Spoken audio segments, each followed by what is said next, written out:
యెహెజ్కేలు గ్రంథము 17వ అధ్యాయము 22వ వచనం చదువుతున్నాను చూడండి.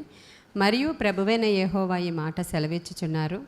ఎత్తైన దేవదారు వృక్షపు పై కొమ్మ ఒకటి నేను తీసి దాన్ని నాటుదును, పైగానున్న దాని శాఖలలో లేత దాన్ని త్రుంచి అత్యున్నత పర్వతము మీద దాన్ని నాటుదును.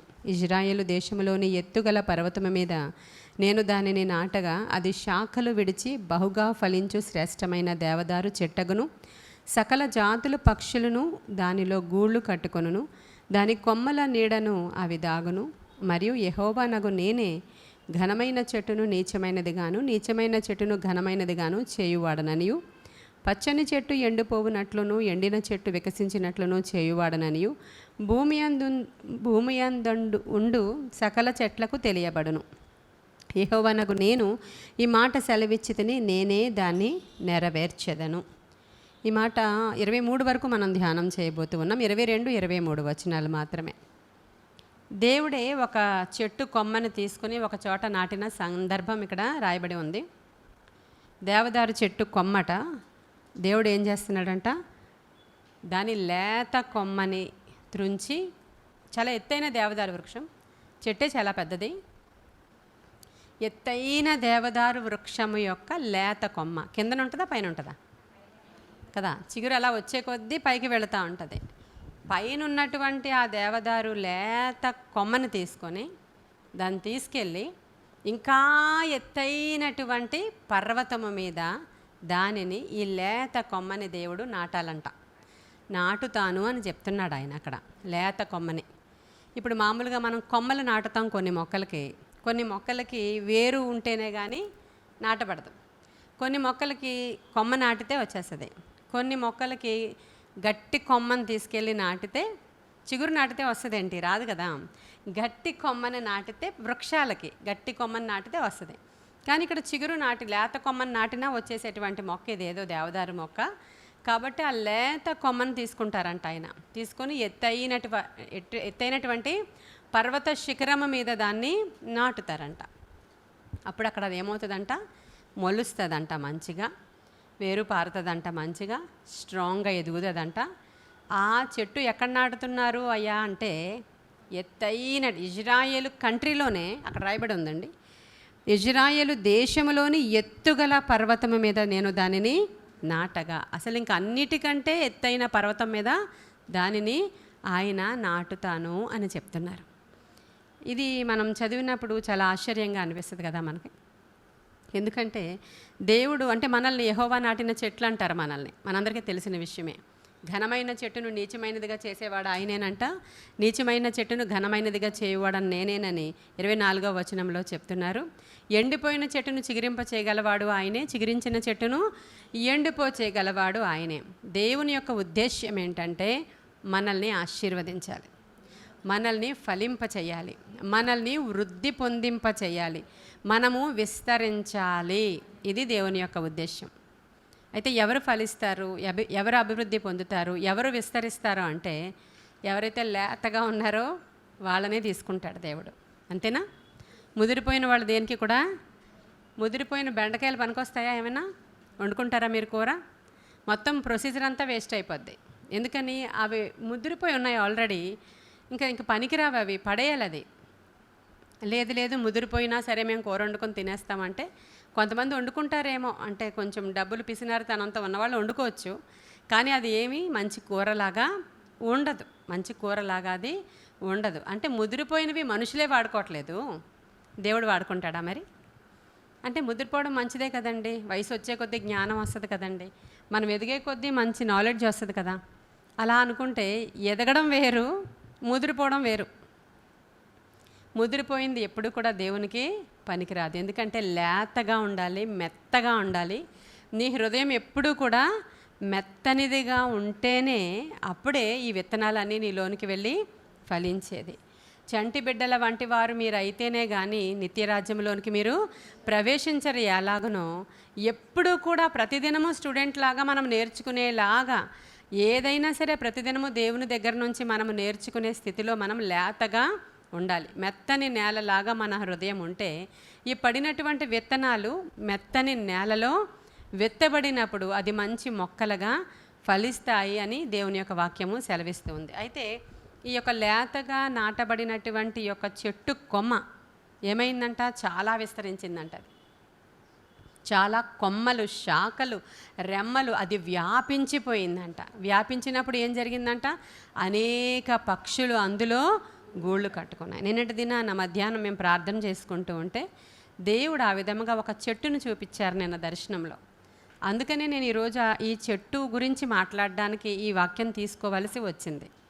ఒక చాలా పెద్ద వృక్షాన్ని చూపిస్తున్నారు ఆయన. మా ఇంటి దగ్గర ప్రార్థన జరుగుతుంటే ఆ ఇంటి దగ్గర ఉన్నటువంటి చెట్టు, దాని మొద్దు, దాని మొదలు మా ఇంటి దగ్గర ఉంటే దాని రెమ్మలు మన చెట్టు దగ్గర ఉన్నాయి, మన చర్చి దగ్గర ఉన్నాయి. అంటే అక్కడి నుంచి ఇంతవరకు విస్తరించినటువంటి చెట్టు, దాని యొక్క వేర్లలా లేవు, కానీ ఆ వేర్లు బండలా ఉన్నాయి, కానీ అది చెట్టే. ఆ బండ వేర్లు ఎక్కడున్నాయంటే వేర్లు బండ అంట, బండే వేర్లు కనిపించట్లేదు, కానీ అక్కడి నుంచి ఇక్కడ వరకు శాఖోపశాఖలుగా అది విస్తరించినప్పుడు అవన్నీ చిన్న చిన్న ఇల్లులు ఉన్నాయి. మళ్ళీ ఆ యొక్క చెట్టుకి కాయలు కాదు, ఆకులు కాదు, ఏమున్నాయి, చిన్న చిన్న ఇల్లులు ఉన్నాయి. అనేక మంది దాంట్లో నివాస యోగ్యమైనటువంటి ఇల్లులుగా అవి ఉన్నాయి. దాంట్లో మనుషులు కనబడట్లేదు. ప్రతి ఇంటి దగ్గర ఒక్కొక్క కన్ను మాత్రం ఉందన్నమాట. ఆ కన్ను ప్రతిదీ పరిశీలిస్తుంది. అదేంటో అర్థం కాదు, వింతైనటువంటి దర్శనం. ఆ చెట్టు అక్కడ మొలిచి ఇక్కడ శాఖోపశాఖలుగా అవ్వడం ఏంటి, మనం ఎలా ఆశీర్వదింపబడాలి, ఈరోజు దేవుడు మనకి ఏం చెప్తున్నాడు అని చెప్పి నేను ఈ వాక్యం తీసుకోవడానికి కారణం అది, నిన్నటి దర్శనం. అయితే ఈరోజు మరి మనము ఫలించాలి, అభివృద్ధి చెందాలి, ఆశీర్వదింపబడాలని దేవుడు కోరుకుంటున్నారు. మనం అందరం ఆయన నాటిన చెట్లమే కదా. మనం ఫలించాలి అంటే ఏం చేయాలి, ఫలభరితంగా మార్చబడాలంటే ఏం చేయాలి? ఎలా ఉన్న వాళ్ళం అలాగే ఉండిపోతే దేవుడికి ఇష్టమా? అస్సలు ఇష్టం లేదు.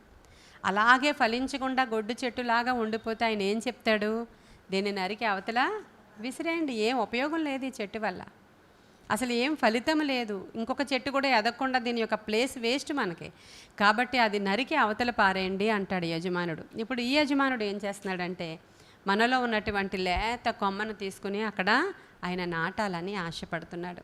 ఇలాగే యోసేపుని నాటాడు కదా దేవుడు. యోసేపుని తీసుకెళ్ళి ఎక్కడో నాటాడు ఆయన.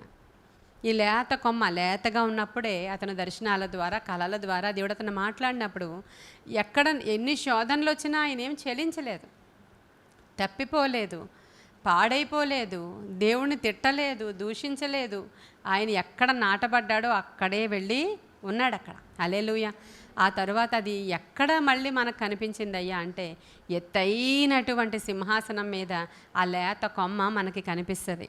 దాని శాఖోపశాఖలుగా వర్ధిల్లి అనేక మందికి ఆహారం ఇచ్చి పోషించే పోషకుడుగా, హల్లెలూయా, ఆయన రెక్కల నీడన మొత్తం దేశమంతా ఉంది.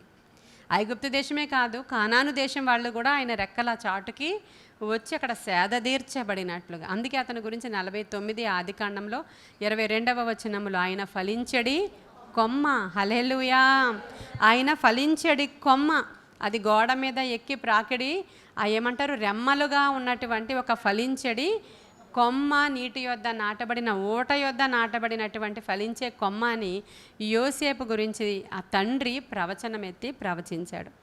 ఇలాగా యోసేపు ఒక్కడేనా మనం అందరం కూడా ఉండాలని ఆశపడుతున్నామా? అందరము ఉండి ఫలించాలి అంటే ఏం చేయాలి? నోవహు ఓడలోనికి వెళ్ళిన తర్వాత, ఓడలోంచి బయటకు వచ్చేసిన తర్వాత దేవుడు నోవహు కుటుంబాన్ని ఆశీర్వదిస్తున్నాడు. తెరవండి ఒకసారి ఆదికాండం 9వ అధ్యాయము 1వ వచనం. ఫాస్ట్గా తెరవాలి. ఆదికాండం 9వ అధ్యాయం 1వ వచనం. దేవుడు నోవహును అతని కుమారులను కూడా ఏమని ఆశీర్వదిస్తున్నాడు అక్కడ? మీరు ఫలించి, చాలండి, మీరు ఫలించి అభివృద్ధి చెంది మీరు భూమిని నింపండి అని వాళ్ళని దీవిస్తున్నాడు దేవుడు. అక్కడ దీవిస్తున్నాడు దేవుడు. ఇప్పుడు ఈ ఫలింపు ఎవరి జీవితంలోనికి వస్తుంది అంటే దేవుని మాట వినేవారి జీవితంలో. హల్లెలూయా. నేను ఫలిస్తాను ఈరోజు, నాకు ఫలం కావాలి, నేను ఫలిస్తాను అని అంటే సరిపోతుందా? అది సరిపోదు కదా. దేవుడు నోవహుకి ఒక మాట చెప్పాడు, నువ్వు ఇలాగే చేయాలి, ఇలాగే ఉండాలి, నువ్వు ఇలాగే ఓడ కట్టాలి, నీవు నీ కుటుంబము ఈ ఓడలోనే ఇక్కడే స్టే చేయాలి, నేను చెప్పే మాట నువ్వు వినాలి. ఇన్ని అడుగులు, ఎంత ఎత్తు, ఎంత వెడల్పు, ఎంత కిటికీ, ఇన్ని సంవత్సరాల ప్రయాస, నేనేం చెప్తున్నానో అది చెయ్యాలి. శూన్యం, ఎదరేమి కనపడదు. కానీ నా మాట వింటే అప్పుడు ఏం జరిగింది లాస్ట్లో? మీరు మీ కుటుంబము ఫలించి అభివృద్ధి చెంది మీరు విస్తరించి దీవించబడాలంటే దేవుని మాట మనము వినేవారముగా ఉండాలి. హల్లెలూయా. మరి ఈరోజు దేవుని మాట వింటున్నామా అందరము అంటే? వింటామండి. దేవుడు వచ్చి చెప్తే ఎందుకు వినం? దేవుడే వచ్చి మాకు చెప్తే ఎందుకు వినం అంటున్నారు. అసలు దేవుడే వచ్చి చెప్పినా వినలేని జనాంగం ఈ రోజులో అందరూ. దేవుడు ఎలా చెప్తున్నాడు? ఆయన వాక్యము ద్వారా మాట్లాడుతున్నారు ప్రతిదినము. వాక్యమే దేవుడు, దేవుడే. అంతేనా? ఇంకేమైనా ఉందా? మనకి బొమ్మ ఏమైనా ఉందా? ఇంకేమైనా ఉందా? ఆధారం ఏమైనా ఉందా? ఏమైనా గొప్ప మెరుపు, వెలుగు, సూర్యుడు, చంద్రుడు రావాలా? ఏమీ లేదు. ఆయన వాక్యమే మనకి దేవుడై ఉన్నాడు. దేవుడే వాక్యం, వాక్యమే దేవుడు. ఇప్పుడు ప్రతిదినము దేవుడు వాక్యము ద్వారా మనతో మాట్లాడుతూ మీరు ఇలా ఉండండి, ఇలా ఉండొద్దు. ప్రతి వారం కూడా, ప్రతిరోజు కూడా దేవుడు మనతో మాట్లాడుతున్నప్పుడు ఏం చేయాలి? మనము వాక్యానుసారముగా జీవించాలి. వాక్య ప్రకారమే జీవించాలి.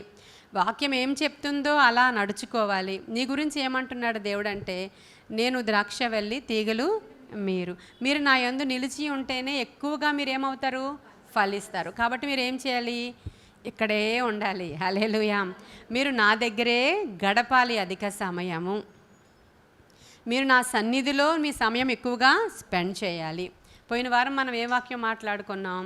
పట్టుదలతో కూడినటువంటి ఏలియా ప్రార్థన. మీలో ఎంతమంది దానికి ఇన్స్పైర్ అయ్యి ప్రార్థన చేయడం, కొంచెం ఎక్కువ చేసుకోవడం, లేకపోతే ఎక్కువ సమయం కేటాయించడం, ఇంకొక టైం ఎక్కువ కేటాయించుకోవడం చేయడానికి ప్రేరణ వచ్చింది మీలో కొంతమంది? చెప్పండి నాకు. ఇంచుమించు కదా. హల్లెలూయా. కాబట్టి మీరు ప్రేరణ కలిగి మీరు ఏం చేస్తున్నారు? ఇప్పుడు పట్టుదలగా ప్రార్థన చేసేటువంటి పనిని పెట్టుకున్నారు. పట్టుదలగా ప్రార్థన చేయాలి అంటే ప్రభువు సన్నిధానంలో ఎక్కువసేపు గడపాలి. ద్రాక్షవల్లి ఆయన కదా. ఈ తీగ దాన్ని అస్తమాను వెళ్ళి అంటు కట్టుకోవడం ద్వారా, అల్లుకోవడం ద్వారా ఏమవుతుందంటే గొప్పగా ఫలించడం మొదలు. హల్లెలూయా. ఫలించడం అంటే మామూలుగా ఉండదండి. దేవుని యొక్క సన్నిధానంలో మనం కనిపెట్టే వారమైతే, నిజముగా దేవుని పాదాల దగ్గర గడిపే వాళ్ళమైతే అది మనం ఉత్తమమైనది మన జీవితంలోనికి వచ్చేసినట్లే. అప్పుడు దేవుడు ఏం చేస్తాడంటే, ఆ చెట్టు ఎలాంటిది అంటే దేవుని సన్నిధిలో ఉండి దివారాత్రులు ఆయనతో సహవాసం చేసేవారు. వాక్యమే దేవుడు అంటున్నాను కదా నేను. ఈ వాక్యాన్ని మనము ధ్యానం చేసుకుంటూ ఉంటే మనం ఏమవుతామంట? ఫలించి అభివృద్ధి చెందుతామంట. నెలకి కాపు కాస్తామంట. మరి నెలకి ఆశీర్వాదం మన ఇంట్లోనికి వస్తుందా? మనం ఎదుగుతున్నామా? మన జీవితంలో ఏమైనా మార్పు వచ్చిందా అంటే లేదు, యాజ్ యూజువల్గా ఉంది. ఉన్నట్లే ఇంట్లో ఐసోలేటెడ్గా ఉంది. ఎప్పుడు ఉన్నట్లే ఇంట్లోనికి వెళితే గొప్ప చిరాగ్గా ఉంది. ఎప్పుడు ఉన్నట్లే ఇంట్లోనికి వెళితే అవే గొడవలు. ఎప్పుడు ఉన్నట్లుగా ఇంట్లోనికి వెళితే అదే దీన స్థితి. సంపద లేదు, డబ్బులు ఉండడం లేదు, నిల్వ ఉండడం లేదు, అప్పులు ఉంటున్నాయి, బిడ్డలు మారట్లేదు. ఈ స్థితి అంతా కూడా కొనసాగుతూ ఉంది అంటే ఇంకా ఫలింపు ప్రారంభం అవ్వలేదు అని అర్థం అండి. ఎందుకంటే ఎప్పుడైతే దేవుని యొక్క సన్నిధానంలో మనం గడపడం మొదలు పెడతామో, పట్టుదల కలిగి ప్రార్థన చేయడం మొదలు పెడతామో ఖచ్చితంగా ఫలించడం మొదలు పెడతాం. ఆ ఫలింపు రాకుండా మాత్రం ఉండదు. ఎందుకంటే వాగ్దానం చేసిన వాడు దేవుడు. నేను నిన్నేం చేస్తానంటే ఆర్డినరీగా ఎక్కడో సారం లేని భూమిలో నేను నాటను. అందరికీ కనపడేటట్లు ఎత్తైన పర్వతం మీద నాటుతా నిన్ను. ఎత్తైన పర్వతం మీద నాటితే అందరూ చూసేంతగా నీ ఆశీర్వాదం ఉంటుంది, ఉండాలి కూడా. నువ్వు నెలకి కాపు కాస్తావు, ఫలాలు ఫలిస్తావు, అభివృద్ధి కనబడుతుంది. నీ అభివృద్ధి తేటగా అందరికీ కనబడుతుంది. ఇది జరిగించాలని దేవుడు మన పక్షముగా నిజముగా కోరుకుంటున్నారు. ఇప్పుడు మన సంఘపక్షముగా కూడా ఏంటి వచ్చాము, మనం 200 మంది ఉంటున్నాము ఆదివారం. అదే 200 మంది 2 సంవత్సరాల నుంచి 3 సంవత్సరాల నుంచి ఉండిపోయాము అంటే ఈ ఎక్స్టెన్షన్ జరగట్లేదు అంటే సంథింగ్ ఏదో ప్రాబ్లం ఉంది అని అర్థం. అక్కడ ఖచ్చితంగా ఎక్స్టెన్షన్ జరగాలి, ఖచ్చితంగా విస్తరణ జరగాలి, ఖచ్చితంగా అభివృద్ధి జరగాలంటే ప్రతి చెట్టు పనిచేయాలి. మీ శాఖలు ఇలా విస్తరిస్తూ ఉంటేనే, మీరు అభివృద్ధి చెందుతూ ఉంటేనే అనేకులు ఈ స్థలానికి తీసుకుని రాబడుతూ ఉంటారు.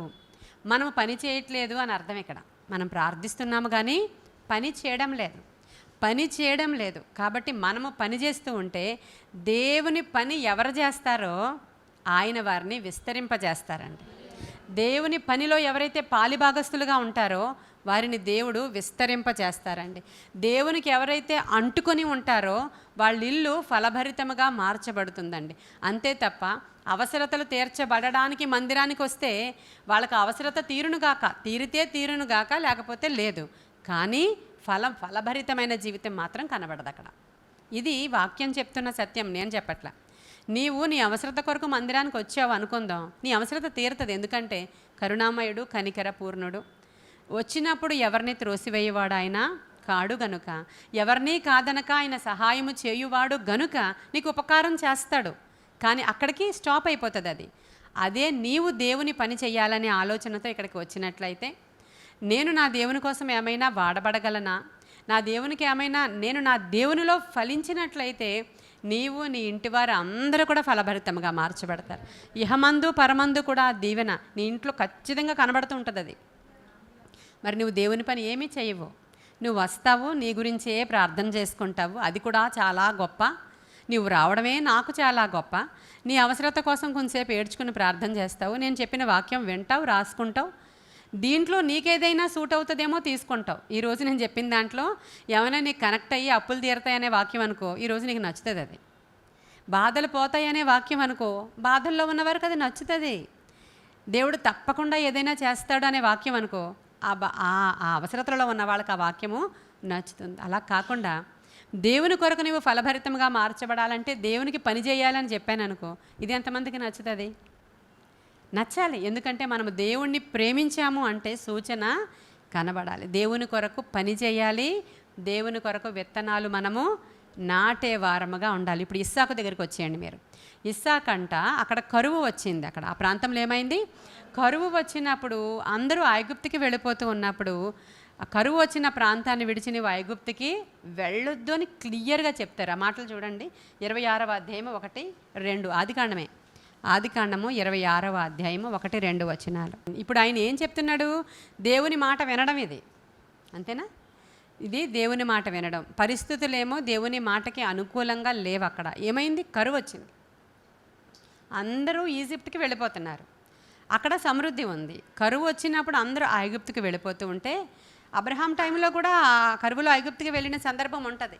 ఇక్కడ నువ్వు మాత్రం నీ తండ్రి వెళ్ళినట్లుగా, లేదంటే వేరే వాళ్ళు వెళ్ళినట్లుగా నువ్వు ఐగుప్తుకి వెళ్ళడానికి వీల్లేదు. ఎందుకంటే నేను చెప్పే దేశంలోనే నీవు అక్కడే నిలిచి ఉండాలి. నీవు కానీ నా మాట విని ఐగుప్తుకి వెళ్లకుండా ఇక్కడే నిలిచి ఉంటే నీవేమవుతావు? ఫలిస్తావు, అభివృద్ధి చెందుతావు, విస్తరిస్తావు, ఆశీర్వదింపబడతావు. ఇది నా మాట, ఇది నువ్వు నా మాట వినాలి అన్నాడు దేవుడు.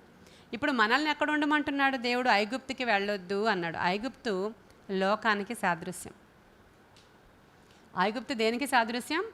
లోకము, లోకములో ఉన్న విషయాలు, లోకములో ఉన్న సంగతులు, లోకములో ఉన్న సినిమాలు, లోకములో ఉన్న సీరియళ్ళు, లోకములో ఉన్న షికార్లు, లోకములో ఉన్న ఎంటర్టైన్మెంట్స్, లోకములో ఉన్నటువంటి యవ్వనస్తులకి చాలా ఎంటర్టైన్ కలగజేసేటువంటి అనేక వ్యవహారాలు, ఇవన్నీ పబ్బులు, క్లబ్బులు, ఇవన్నీ ఎక్కడున్నాయి?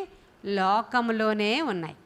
ఇవంటే చాలా ఇష్టం పిల్లలకి, ఇవంటే చాలా ఇష్టం యవ్వనస్తులకి, ఇవంటే చాలా ఇష్టం గృహిణులకి.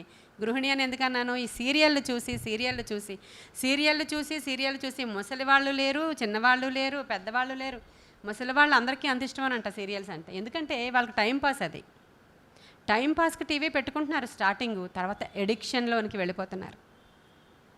అది లేకుండా మేము మీ ఇంటికి రామంటున్నారంట కొంతమంది. ఎందుకని? మీ ఇంట్లో టీవీ లేదు కాబట్టి. నిశ్చయ చర్చి వాళ్ళ ఇంట్లో టీవీలు వాగవు కాబట్టి లేవు కాబట్టి మేము మీ ఇంటికి రాము. మేము రావాలంటే టీవీ పెట్టించామా, నెట్ కనెక్షన్ పెట్టించామా అంటున్నారంట వాళ్ళ తల్లిదండ్రులు. కాబట్టి అంటే మనం బాగున్నామా, తల్లిదండ్రులు బాగున్నారా? తల్లిదండ్రులు ఏమనుకుంటున్నారంటే వీళ్ళకి ఒక పాస్టమ్మ దొరికింది, ఆ పాస్టమ్మ వీళ్ళందరినీ సన్యాసుల్లాగా మార్చేస్తుంది. ఆవిడ టీవీ వద్దంటుంది, ఎంటర్టైన్మెంట్ వద్దంటుంది, ఊరొద్దంటుంది, వాడొద్దంటుంది, ఎక్కడికి వెళ్ళనివ్వట్లేదు ఆవిడని పట్టుకుని వీళ్ళు విగ్రహంగా చేసేసుకొని అదే ఫాలో అయిపోతున్నారని మన చర్చిలో కొంతమంది తల్లిదండ్రులు వాళ్ళ పిల్లల్ని తిడుతున్నారంట. ఎంత విరోధంగా ఉందో చూడండి ఇది. యాక్చువల్గా ఏమనాలి? మా బిడ్డలు బాగా అవుతున్నందుకు వందనాలు, మా బిడ్డలు ఎంటర్టైన్మెంట్ వరల్డ్ నుంచి బయటకు వస్తున్నందుకు వందనాలు. ఇదివరకు మా అమ్మాయి సినిమాకి తీసుకెళ్ళమని గొప్ప గోల చేసిందంట స్వాతి. చిన్నప్పుడు తీసుకెళ్తాను రా అని చెప్పి హాస్టల్లో దింపేసి వచ్చారట వాళ్ళ నాన్న. అంటే సినిమాకి తీసుకెళ్ళమని అడిగే కుమార్తె ఇప్పుడు నేను సినిమా చూడను నాన్న అంటుంటే నువ్వు పిచ్చిదానివి అంటున్నారు వాళ్ళు. చూడండి ఒక్కసారి, నిజంగా ఎగ్జాంపుల్ అమ్మయే. వాళ్ళు ఏమంటున్నారు, నువ్వు పిచ్చిదానివి, నీకు మీ పాస్టమ్మ గారు పిచ్చి పట్టుకుంది అన్నారంట. చూసారా సరే, ఇది పాస్టమ్మ గారి పిచ్చా లేకపోతే మారు మనస్సా? మారు మనస్సుకు తగిన ఫలాలు మీరు ఫలిస్తూ ఉంటుండగా లోకానికి మీరు వింతగాను విడ్డూరంగాను మనం ఏదో ఎక్కడి నుంచో గ్రహాంతర వాసుల్లాగా మనం వాళ్ళకి కనిపిస్తూ ఉన్నాము. కానీ నీవు ఫలిస్తున్న ఫలింపు ఒక దినాన ఖచ్చితంగా వాళ్ళు చూస్తారు. హల్లెలూయా. నీకున్నటువంటి శాంతి సమాధానం వారి గృహంలో ఉండదు. నీకున్నంత నెమ్మది దీవెన వారి దగ్గర లేదు. మన అల్టిమేట్ గోల్ ఏంటంటే నిత్యరాజ్యము వెళ్ళాలి, ప్రభువుతో కనెక్ట్ అయి ఉండాలి, ఆయన అనునిత్యము మనము మాట్లాడుతూ ఉండాలి, మనము విస్తరించాలి, మనము ఫలించాలి, అనేకులకు వెలుగుగా ఉండాలి మనం. ఇది మన దేవుడు మనకు చెప్తున్నమాట. ఈరోజు మంగళవారం కూడి వచ్చిన మీరు అందరూ కూడా ఒక నిర్ణయం తీసుకోండి. దేవా, నా జీవితంలో అనేకమైనటువంటి చెత్త కొమ్మలు ఉన్నాయి, అవి గోడల మీదకి ఎక్కి అవతలకి ప్రాకుతూ ఉన్నాయి, సారమంతా అటువైపు వెళ్ళిపోతుంది. నేను ఈరోజు వాటిని కత్తిరిస్తున్నాను ప్రభువా. నాకొద్దవి, నాకు శ్రేష్టమైనటువంటి లేత కొమ్మగా నీ చేతిలో ఈరోజు ఉండాలని నా ఆశ ప్రభువా. హల్లెలూయా. నన్ను ఎత్తైన ఇజ్రాయేలు కంట్రీలో ఉన్న పర్వత శిఖరము మీద ఎలా అయితే ఆ కొమ్మను నాటావో నేడు నన్ను నాటయ్యా. హల్లెలూయా. ఆయన చేతిలోనికి వెళ్ళే లేత కొమ్మగా నీకు ఇష్టపడుతున్నావా? ఆయన చేతిలో ఉండాల్సిన లేత కొమ్మగా నీవు ఇష్టపడితే ఆయన ఇష్టం వచ్చిన చోట నాటుతాడు. ఆయన నాటినప్పుడు, కొమ్మ విరిచినప్పుడు, దాన్ని విరిచి విస్తరింపజేసినప్పుడు నీకు కొంచెం నొప్పి వచ్చినా, నీకు కొంచెం బాధ అనిపించినా, ఆయన విరిచినప్పుడు ఏమవుతుంది, ఆటోమేటిక్గా విస్తరించబడుతుంది. అది దూరంగా నాటబడినప్పుడు నీకు కొంచెం బాధగా ఉందేమో, కానీ తరువాత గొప్ప ఆశీర్వాదాన్ని నీవు చూస్తావు అంటున్నాడు ఆయన. గొప్ప దీవెన నీవు చూస్తావు, గొప్ప ఆశీర్వాదం నీకు వస్తుంది. ఏ త్యాగము చేయకుండా, ఏ విధమైనటువంటి సమయాన్ని ప్రభువు దగ్గర కేటాయించకుండా వచ్చిన ఆశీర్వాదము అది సాతానుడిచ్చే ఆశీర్వాదమే తప్ప దేవుడిచ్చింది కాదు. దేవుడిచ్చేది శాశ్వతంగా ఉంటుంది.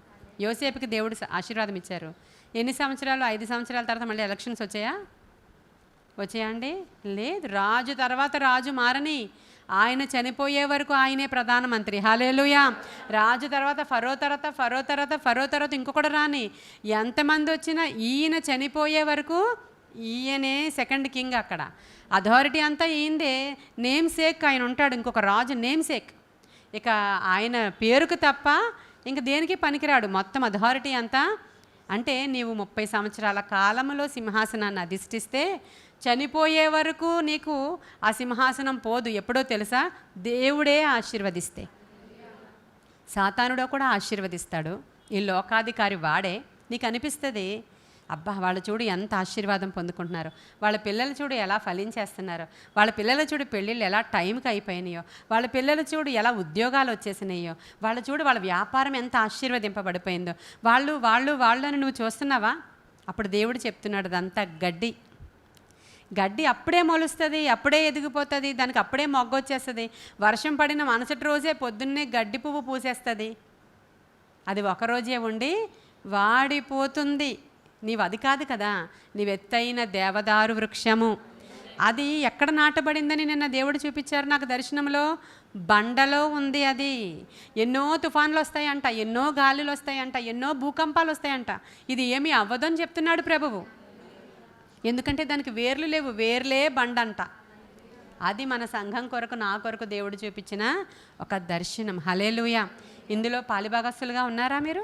లేత కొమ్మలుగా ఉన్నామా మనము? ఇప్పుడు ఈ లేత కొమ్మను తీసి నాటుతాడు ఆయన. హల్లెలూయా. ఒక్కొక్క కొమ్మను విస్తరింపజేయాలనుకుంటున్నాడు ఆయన. ఒక్కొక్క కొమ్మను తీసి నాటాలనుకుంటున్నాడు ఆయన. ఇంకా ఎత్తైన స్థలంలో, ఇప్పటికే ఎత్తైన స్థలంలో ఉన్నాం మనం. దేవదారు చెట్టు లేత కొమ్మ ఎత్తులోనే ఉంటుంది. ఆ ఎత్తు నుంచి ఆ కొమ్మను తీసుకుని ఇంకా ఎత్తైన పర్వతము మీద ఇంకా నిన్ను నిలవబెట్టాలని నేను ఆశపడుతున్నాను. ఇస్సాకులాగా ఇప్పుడు మనం ఏం చేయాలి? లోకం వైపు చూడాలా? లోకాశల వైపు చూడాలి. ఇవి విడిచిపెట్టలేకపోతున్నారు అనేక మంది. ఇవి విడిచిపెట్టలేరు. సమయం ఇప్పుడు మీరు యూట్యూబ్ చూస్తూ మీరు మంచం మీద పడుకునో, సోఫాలో పడుకునో, కుర్చీలో కూర్చునో, పోనీ ఎక్కడో ఒక మూలను కూర్చునో యూట్యూబ్ స్టార్ట్ చేయండి. ఒకటి చూడండి, ఏదైనా మంచిదే. న్యూస్ చూస్తున్నారు మీరు, ఏం తప్పు చూడట్లా. తర్వాత లకుమా సిస్టర్ వాక్యం చూస్తున్నారు.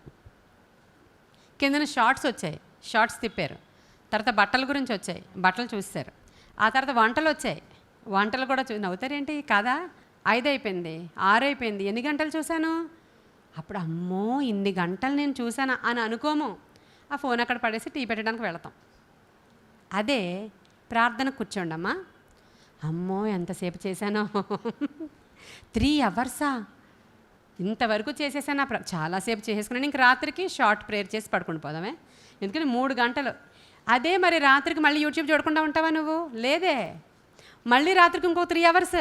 అస్సలు నీకు టైం క్యాలిక్యులేషన్ దానితో తెలియదు, కానీ ప్రార్థనకి నీవు టైం చూసుకుంటున్నావు. ఒక్కసారి ఉదాహరణ కోసం చెప్పాను నేను మీకు. దుష్టుడు ఏం చేస్తున్నాడంటే ఇంత సమయాన్ని వ్యర్థం అవుతూ ఉంటే దానికి వ్యర్థమైనట్లు కాదు. చాలామంది టీవీ దగ్గర కూర్చుంటారంట, ఉదయం 11 గంటలకి స్టార్ట్ అవుతాయంట సీరియల్స్. మరి మధ్యాహ్నం ఎన్ని గంటల వరకు వస్తాయో నాకు తెలియదు, ఇంకా 4 గంటలు పిల్లలు వచ్చే వరకు చూస్తూనే ఉంటారంట వాళ్ళు.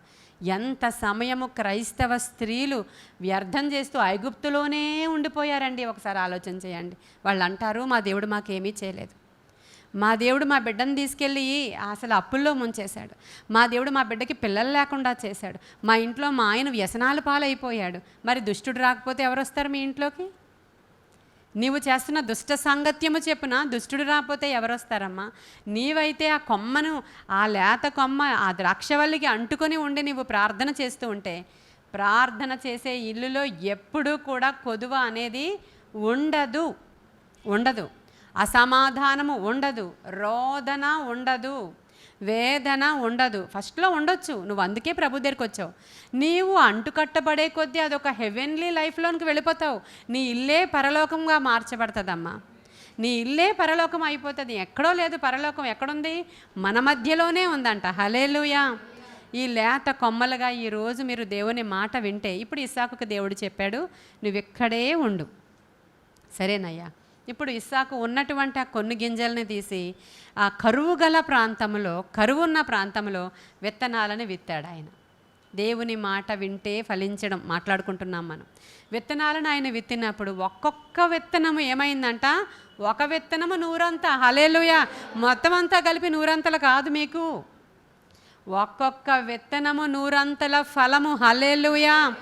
ఆ విత్తనము ఏంటయ్యా అంటే దేవుని వాక్యం కాదా? విత్తనము అనేది బైబిల్ ప్రకారము 2 అర్థాలు ఇస్తుంది.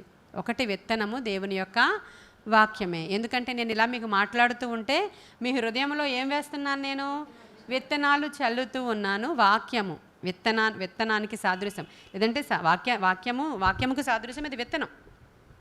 మీ హృదయంలో నేను విత్తనాలు ఇలా చల్లుతున్నాను. నేను ఈ విత్తనము ఫలించి 100 పంట మీకు వచ్చేయాలన్నమాట. ఎందుకంటే నేను ఈరోజు మొన్న నాటిన సీడ్ ఏమి నాటాను? అధికముగా పట్టుదల కలిగి ప్రార్థించుట అనే విత్తనం నాటాను నేను. ఇంటికి వెళ్ళగానే మీకు అనిపించింది లేదు పాస్టమ్మ గారు చెప్పినట్లు నేను ఇంత ప్రార్థనా పరురాలను కాదు, జస్ట్ చేస్తాను కానీ పొద్దున్న రాత్రి ఇక్కడికి వెళ్ళినప్పుడు ఇలా కూర్చోవడం కాదు. ఈ విత్తనం నీకు ఏం చేస్తుందంటే లోపల నుంచి బయటికి ఇలా పగులుకుని రావాలి అనిపిస్తుంది. ఆ మట్టిలో పడింది లోపల నుంచి అది తన్నాలి, వేరు తన్నాలి అనిపిస్తుంది. అప్పుడు ఏం చేయాలంటే ప్రేయర్ టైంని ఇంక్రీజ్ చేసుకోవడానికి ట్రై చేస్తున్నారు మీరు, ఇంకొంచెం ఎక్కువ ప్రార్థన చేయడానికి ఫలిస్తున్నారు, అంటే పని చేస్తున్నారు. అంటే అర్థం ఏంటి? ఈ విత్తనము ఫలిస్తుంది. హల్లెలూయా.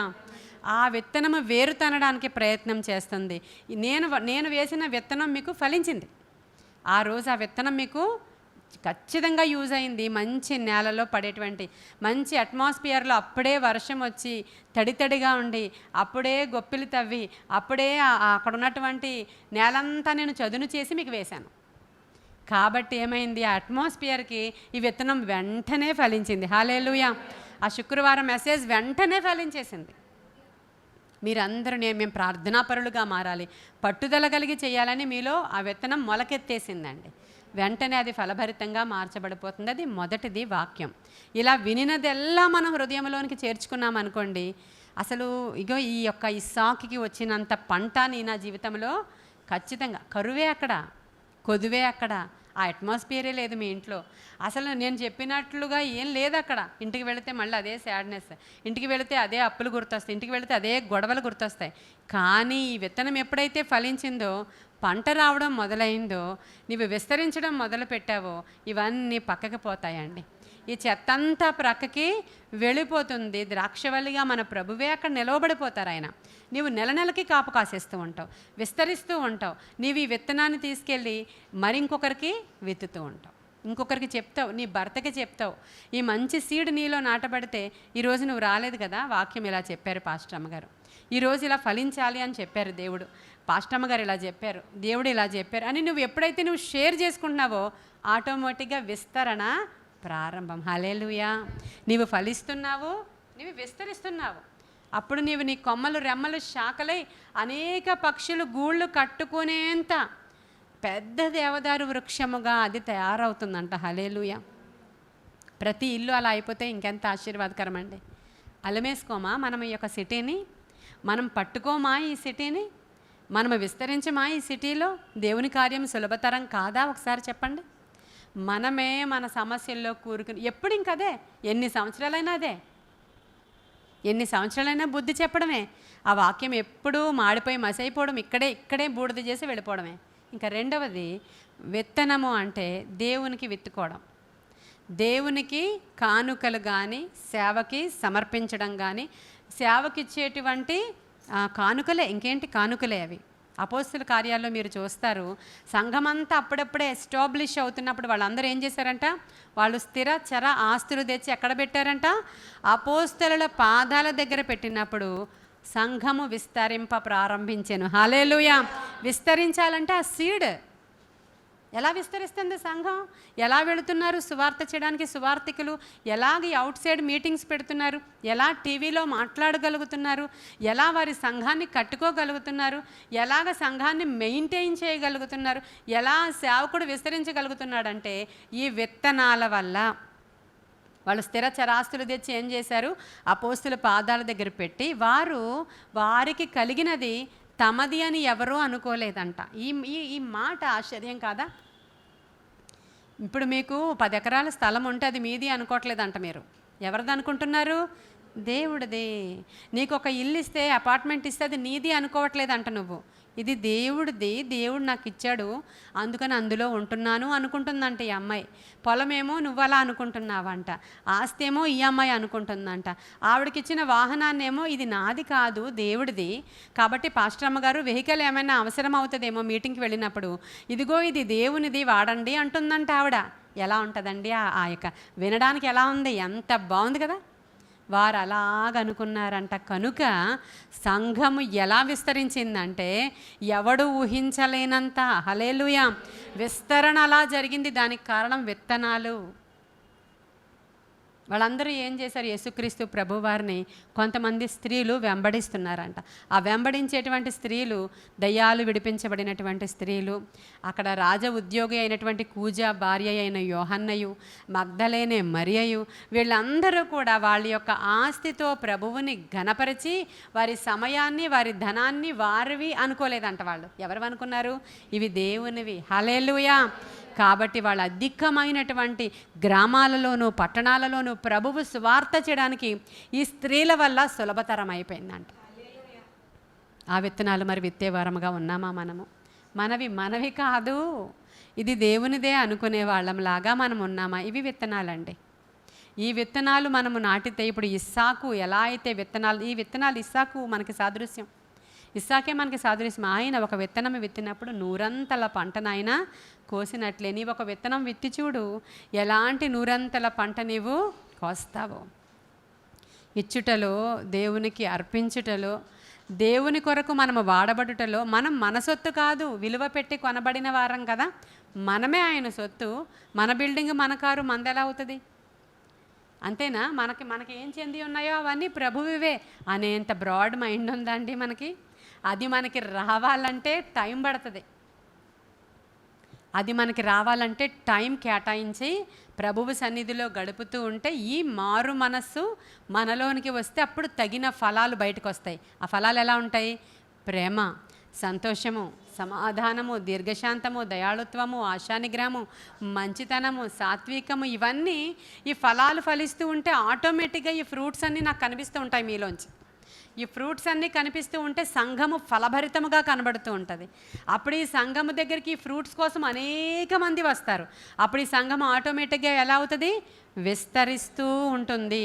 కొన్ని సంఘాలలో ఫ్రూట్స్ ఉండవు, కొన్ని సంఘాలలో ఫలం ఉండదు, కొన్ని సంఘాలలో ఫలభరితమైనటువంటి విత్తనాలు విత్తబడవు. అయినా సరే ఏం చెప్తారంటే మాకు తల్లి సంఘము, మాకు తండ్రి సంఘం అని వాళ్ళు వెళతారు. ఆ సంఘం ఎలా ఉందో వాళ్ళు అదే డ్రైనెస్లో కొనసాగుతూ, ఇక్కడ ఏ ఫలము లేదు, పరిశుద్ధాత్మ అభిషేకం లేదు ఆ సంఘములో, ఆత్మ నడిపింపు లేదు ఆ సంఘములో, వాక్యము ధారాళంగా ప్రవహించట్లేదు అక్కడ.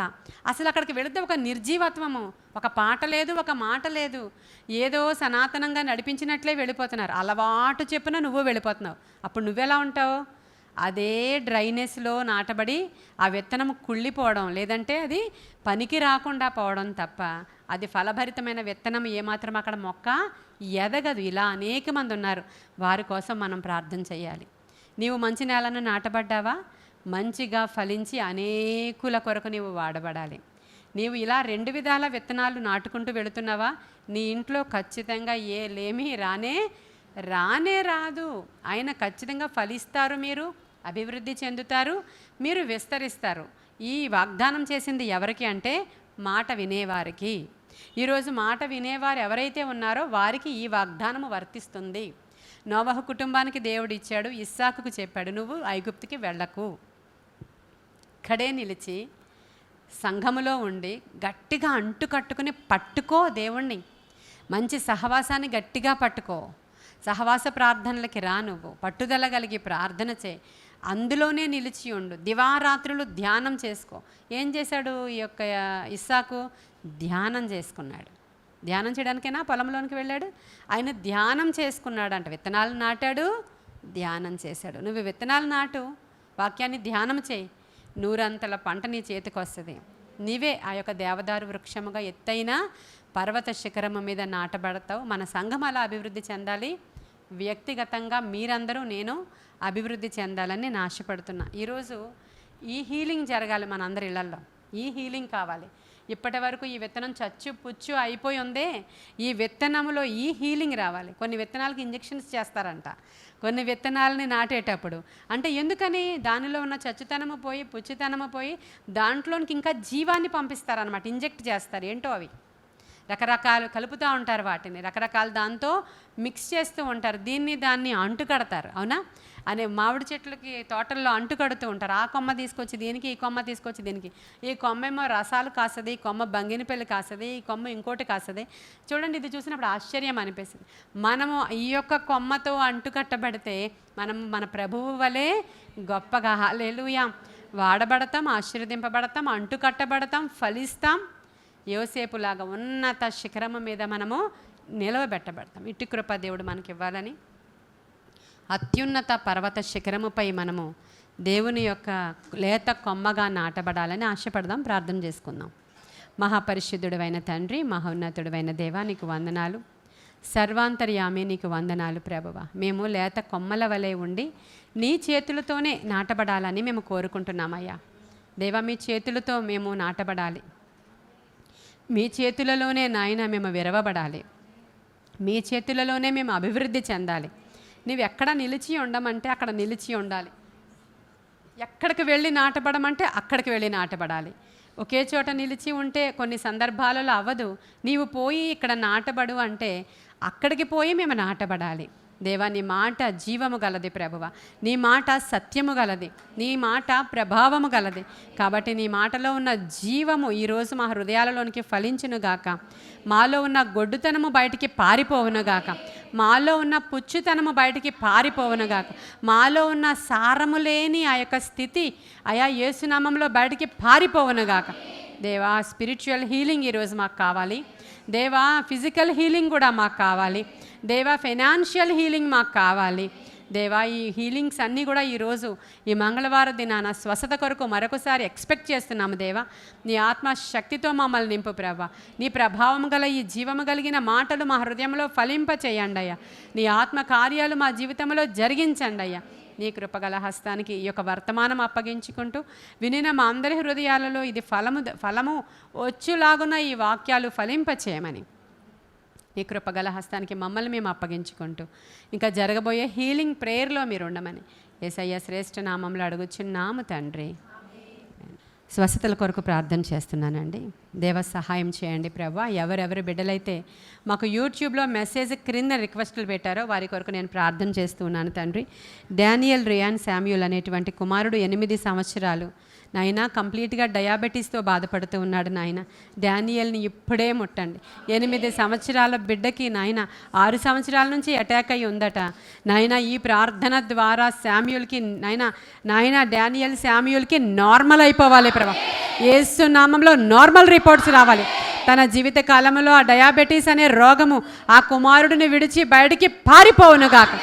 పెద్దవాళ్ళకు వస్తున్నప్పుడు ఎంత బాధాకరమో అదే చాలా ఇబ్బందికరం. కానీ అంత చిన్నవాడు ప్రభా, దయచేసి ఆ కుమారుడిని ముట్టి స్వస్థపరచండి.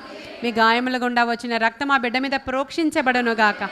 దేవా నాయన పర్సిస్ అనే ఆవిడ USA నుంచి నాయన ఆవిడ చెప్పిన ప్రాబ్లమ్స్ అన్నిటి నుంచి ఆవిడకి విడుదల కలుగునగాక, స్వస్థత కలుగునగాక, గృహంలో సమాధానం వచ్చునగాక.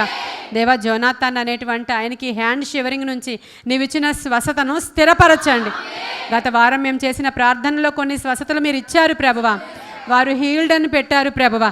యేసు నామంలో నీకు మహిమ కలుగునగాక. దేవా స్వస్థత కలుగునగాక. దేవా 7 months బాయ్కి నాయన ఐ రెటీనా ప్రాబ్లం తండ్రి. యేసు నామంలో ఆ కుమారుడు కళ్ళు ముట్టండి అయ్యా. నాయన నీవు ఉమ్మి వేసి మట్టి పూసి ఒక పుట్టుగుడ్డువాని యొక్క నాయన కనులను తెరచిన దేవుడవు అయ్యా. నాయన ఈ యొక్క కుమారుడు 7 నెలల బిడ్డ అయ్యా రెటీనాలో ఉన్న ప్రాబ్లంని యేసు నామంలో పమ్మను ఆజ్ఞాపిస్తుంది నాయన. ప్రభావతి అనేటువంటి ఆవిడ కుమారుడు డయాబెటీస్ కోసం అడుగుతున్నారయ్యా. నజరేయుడైన యేసు నామంలో ఆ డయాబెటీస్ ప్రాబ్లం షుగర్ నుంచి ఆ కుమారుడికి విడుదల కలుగునుగాక, స్వస్థత ఇప్పుడే కలుగునుగాక. దేవా నాయన సుహాసిని అనే ఆవిడ ప్రవీణ్ షుగర్ కోసం అడుగుతున్నారయ్యా. ఆయా షుగర్ కొరకు, ఆ థైరాయిడ్ హీలింగ్ కొరకు దేవా సుహాసిని నాయన థైరాయిడ్ హీలింగ్ కొరకు, ఆ ప్రవీణ్ షుగర్ హీలింగ్ కొరకు మేము ప్రార్థిస్తున్నాం నాయన. మా సంఘములో ఎంతోమందికి షుగర్ నుంచి విడిపించావు ప్రభా. ఆ డయాబెటీస్ వారిని విడిచిపోయింది ప్రభా. వారి జీవితంలో కూడా స్వస్థత జరుగునగాక. నీ గాయముల గుండా వచ్చిన రక్తము ద్వారా వారిరువురు స్వస్థత పొందుకొందురుగాక. దేవా రాణి అనే అవే బట్టి ప్రోలు నుంచి నాయన కాల్ చేస్తున్నారు. ఆవిడ జీవితంలో ఉన్న అతిపెద్ద సమస్య కోర్టు కేసుల నుంచి విడిపించండి అయా. అనారోగ్య సమస్యల నుంచి విడిపించండి దేవా. నీ కృప ఆవిడికి తోడుగా ఉంచండి. ఆవిడ అరణ్య రోదన నుంచి విడిపించండి ప్రభా. యశస్విని హీలింగ్ కొరకు ప్రార్థిస్తున్నాం. నార్మల్ రిపోర్ట్స్ రావడానికి సహాయం ఇచ్చండి. నార్మల్ రిపోర్ట్స్ రావడానికి సహాయం. ఆ ప్యాంక్రియాస్ ప్రాబ్లం నుంచి విడుదల కావాలయ్యా. దేవా గీత అనే ఆవిడ లంగ్ ఇన్ఫెక్షన్తో బాధపడుతున్నారు. యేసు నామంలో ఆ ఇన్ఫెక్షన్ గీతను విడిచి బయటికి పమ్మని కదిస్తున్నాను. రీటా అనే ఆమె ఐ ప్రాబ్లం గురించి ప్రార్థిస్తున్నాం. ఆ కనులను ముట్టండి, స్వస్థపరచండి. నీ గాయపడిన కరాన్ని చాపండి ప్రభువా.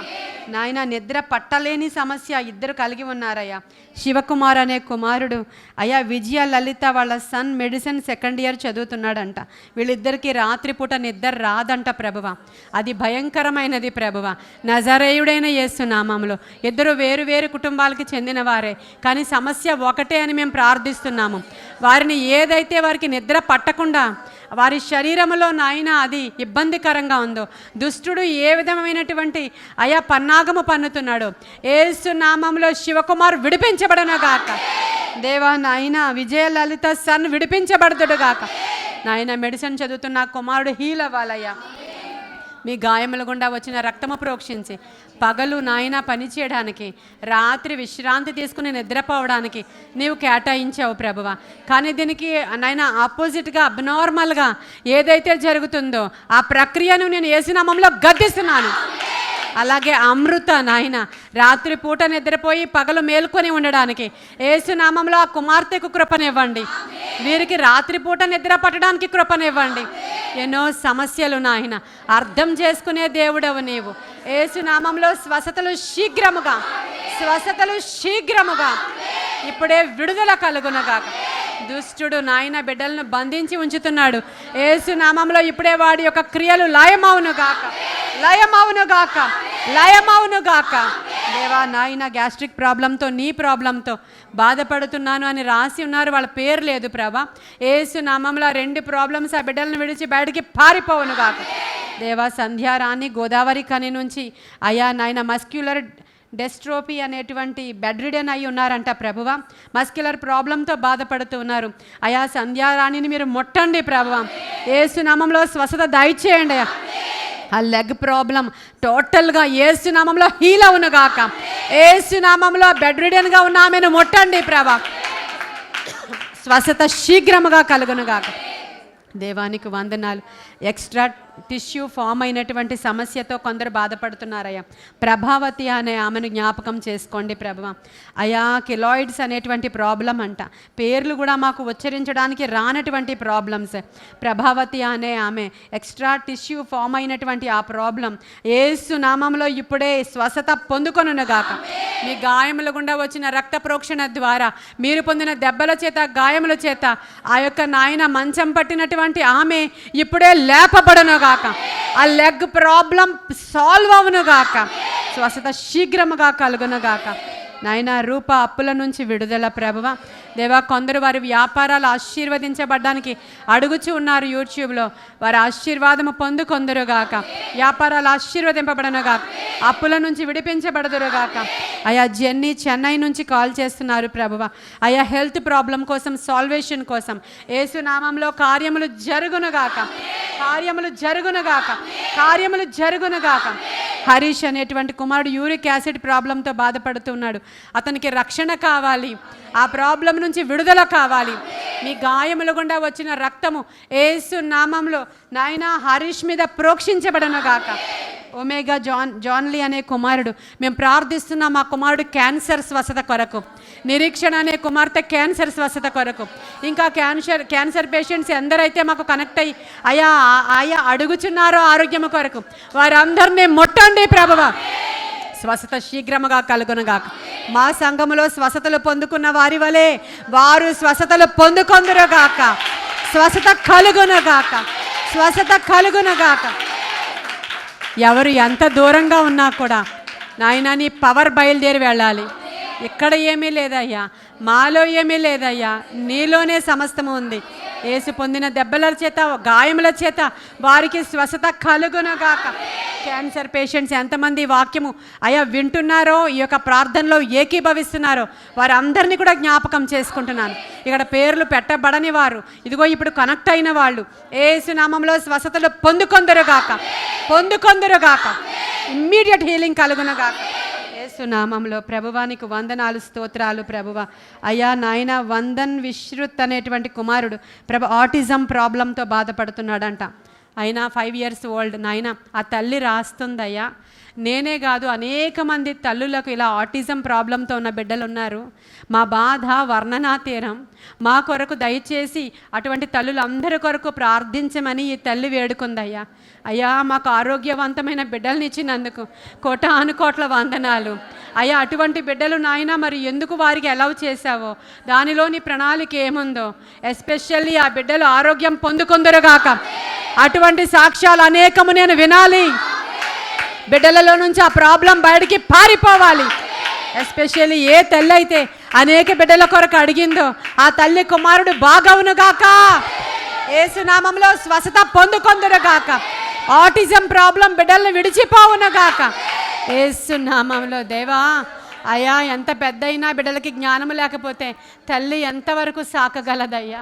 అటువంటి బిడ్డలను కనిన తల్లులను బట్టి వందనాలు. వారికి పేషెన్స్ దయచేయండి. బిడ్డలకు జ్ఞానము దయచేయండి. బిడ్డలకు స్వస్థత దయచేయండి. నీవేదైనా చేయ సమర్థుడవు. నీవేదైనా చేయ సమర్థుడవు. Thank you lord. సుకన్య అనేటువంటి కుమార్తె అయా నాయన దుష్టుని యొక్క పన్నాగాల నుంచి వారి కుటుంబం విడిపించబడాలి. ఆ హీలింగ్ ప్రాబ్లం, హెల్త్ ప్రాబ్లం వారి కుటుంబము నాయన విడిపించబడాలి. దేవా జ్యోతి అనే కుమార్తె అయ్యా వందనాలు చెప్తూ ఉంది తన కొరకు ప్రార్థించినందుకు. అటువంటి కృతజ్ఞత కలిగిన వారు మరి ఆశీర్వదింపబడునుగాక. స్వస్థపరచబడునుగాక. నాయన రాజు అనే కుమారుడు కాళ్ళు చేతులు తిమ్మిరలతో బాధపడుతున్నారు ప్రభువా. స్వస్థత కలుగునుగాక. స్వస్థత కలుగునుగాక. ఆ తిమ్మిరలు ఇప్పుడే కుమారుని విడిచి బయటికి పారిపోవునుగాక. స్వస్థత కలుగునుగాక. దేవా ప్రత్యూష నాయన అయా భయంకరముగా టీత్ ప్రాబ్లం అంట తండ్రి. అయా తను తినలేదంట, తను పడుకోలేదంట, అవి అనీవెన్గా ఉన్న కారణంగా చాలా ప్రాబ్లం ఫేస్ చేస్తుందంట ప్రభువ. నజరుడైన యేసు నామములో నాయన మరి వైద్యుల చేతనే కానీ ప్రభువా నాయన అయ్యక నాయన సర్జరీ చేతనే కానీ లేదంటే ఇమ్మీడియట్ హీలింగ్ ఇచ్చుట చేతనే కానీ ఆ కుమార్తెకి స్వస్థత కలుగునుగాక. నాయన మేము ఇలా చెయ్యాలని చెప్పేవారము కాము నాయన. అయ్యా యేసునామంలో ఆ కుమార్తెకి స్వస్థత కలుగునుగాక. దేవా సహాయం చేయండి అయ్యా. అయ్యా నాయన అబ్రాడ్ నుంచి శామ్యూల్ జోనాథన్ స్వస్థత కొరకు అడుగుచున్నారయ్యా. ప్రభా తల్లి వారిద్దరు నాయన బిడ్డ యొక్క నాయన స్టడీ కోసం, బిడ్డ యొక్క హీలింగ్ కోసం అడుగుతున్నారు. యేసు నామంలో వారిరువురికి వారి కార్యాలు జరుగునుగాక, స్వస్థత కలుగునుగాక ప్రభువ. దేవా నాయన భాగ్యానే ఆమె బుచ్చిరెడ్డి పాలెం నుంచి అడుగుతూ ఉన్నారు ప్రభువ. ఇంట్లో భర్తకి వ్యసనము నుంచి విడుదల కావాలి, భర్తకి విడుదల కావాలి, కుటుంబంలో వ్యసనాలు పారిపోవాలి, స్వస్థతలు జరగాలి ప్రభువ. యథార్థ అనే కుమార్తెకి వెన్నుముక్క ప్రాబ్లం అంట, కొవ్వూరు నుంచి నాయన అడుగుతూ ఉన్నారయ్యా. యేసు నామంలో ఆ వెన్నుముక్క ఇప్పుడే ముట్టబడునుగాక. అయా యేసయ్య హస్తము తాకబడునుగాక. ఆమె వెన్నుముక్క బాగవునుగాక, స్వస్థత శీఘ్రముగా కలుగునుగాక. మీ గాయముల గుండా వచ్చిన రక్త ప్రోక్షణ ద్వారా ఆ వెన్నుముక్క ఇప్పుడే అయా మీరు నాయన ముట్టుచినందుకు వందనాలు దేవా. విద్యారాజు అనే కుమారుడు చేతబడి చేత బాధింపబడుతున్నాడు, ముట్టి స్వస్థపరచండి. ఆ దయ్యపు దురాత్మ సమూహాల ప్రభావము ఆ గృహాలను విడిచి బయటికి పారిపోవునుగాక. దేవా నాయన అమృత నాయన నిద్రమత్తు సమస్య నుంచి విడిపించబడునుగాక. అయ్యా మా చర్చికి వచ్చే చంద్ర వాళ్ళ సిస్టర్కి ప్రభువ ఆ కాళ్ళల్లో ఉన్న ప్రాబ్లం నజరేయుడైన యేసు నామములో ఆ కుమార్తెను విడిచి పారిపోవునుగాక. ఆ కుమార్తె మందిరానికి వెళ్ళగలగాలి, కాళ్లకు స్వస్థత కలగాలి, ఆమె శరీరంలో స్వస్థత రావాలి. మీ గాయముల గుండా వచ్చిన రక్తము ద్వారా అయా నాయన జ్యోతి స్వస్థపరచబడునుగాక, స్వస్థపరచబడునుగాక, ఇమ్మీడియట్ హీలింగ్ కలుగునుగాక. దేవానికి వందనాలు దేవ. రవి అనే కుమారుడు ఝాన్సీ టీచర్ మనవడు ప్రభువ కంప్లీట్ హీలింగ్ పొందుకోవాలి. చిన్నారి బ్రదర్కి కంప్లీట్ హీలింగ్ కలగాలి. అయ్యా సంతానలేమి సమస్యతో ఉన్న వారందరూ నజరేయుడైన యేసునామంలో స్వస్థపరచబడుదురుగాక, స్వస్థపరచబడుదురుగాక. కుటుంబాలలో భార్యాభర్తల మధ్యలో సమస్యలు, ప్రేమ లేనితనము, భయంకరమైనటువంటి నాయన గొడవలు, నాయన కుటుంబాలలో అల్లకల్లోల పరిస్థితులు ప్రభ, ఇంట్లో ఏ స్వస్థతలు కావాలని అడుగుచున్నారు ప్రభ, ఇంట్లో ఏ డ్రగ్ అడిక్ట్స్ పిల్లలు ఉన్నారు, ఇంట్లో ఎటువంటి వ్యసనాలతో ఉన్న భర్తలు ఉన్నారు, ఇంట్లో ఎటువంటి దయ్యపు దురాత్మ సమూహాల ద్వారా రోదన వేదన జరుగుతూ ఉందో, త్రాగుడు నాయన వ్యసనాలు ప్రభ, భార్యాభర్తల మధ్యలో అండర్స్టాండింగ్ లేని అయా భయంకర సమస్యలు నజరేయుడైన యేసు నామములో ఆ గృహాలను విడిచి బయటికి పారిపోవునుగా సహాయం చేయండి అయ్యా. అడగక మరిచిన రిక్వెస్ట్లు ఎన్నో ఉన్నాయి అయ్యా. మాకు ఈ యొక్క ఎపిసోడ్ క్రింద కాకుండా ఇంకా అనేక మంది అనేక ఎపిసోడ్స్ క్రింద అనేక సమస్యలు పెడుతున్నారు. వ్యాపారం పెట్టుకున్న ఆశీర్వాదం కావాలని, ఉద్యోగంలో హెచ్చింపు కావాలని, అబ్రాడ్కి వెళ్ళాము అక్కడ ఉద్యోగము కావాలని అయ్యా. ఇదిగో అనేకమైన సమస్యలతో ఏడవబడుతున్నామని నాయన రకరకాల ప్రాబ్లమ్స్ పెడుతున్నారు, అప్పుల ఊబిలో ఉన్నామని వారందరినీ కూడా జ్ఞాపకం చేసుకోమని, సమస్యలన్నిటి నుంచి వారిని విడిపించి నీవు నిజదేవుడవని, రక్షించువాడవని, విడిపించువాడవని, స్వస్థపరచువాడవని రుజువు చేసుకోమని, కూడిన మా అందరి శరీరాలలో కూడా ఆత్మీయ, శారీరక, మానసిక, ఆర్థిక స్వస్థతలు యేసు నామములో కలుగునుగాక, కలుగునుగాక, కలుగునుగాక, విడుదల కలుగునుగాక, విజయము కలుగునుగాక, స్వస్థత శీఘ్రముగా కలుగునుగాక. మంగళవారం దినాన మేము చేసిన ఈ స్వస్థత ప్రార్థనలు ఫలించి వారు నాయన స్వస్థతలు పొందుకొను సాక్షులుగా నిలవబడుదురుగాక. సహాయం చేసినందుకు వందనాలు తెలియచేసుకుంటూ నజరేయుడైన యేసయ్య శ్రేష్ఠ నామంలో మిక్కిలి వినయముగా అడిగి ప్రార్థించి వేడుకొని పొందుకొని ఉన్నాము మా ప్రియ పరలోకపు మా తండ్రి. Thank you Jesus. God bless you.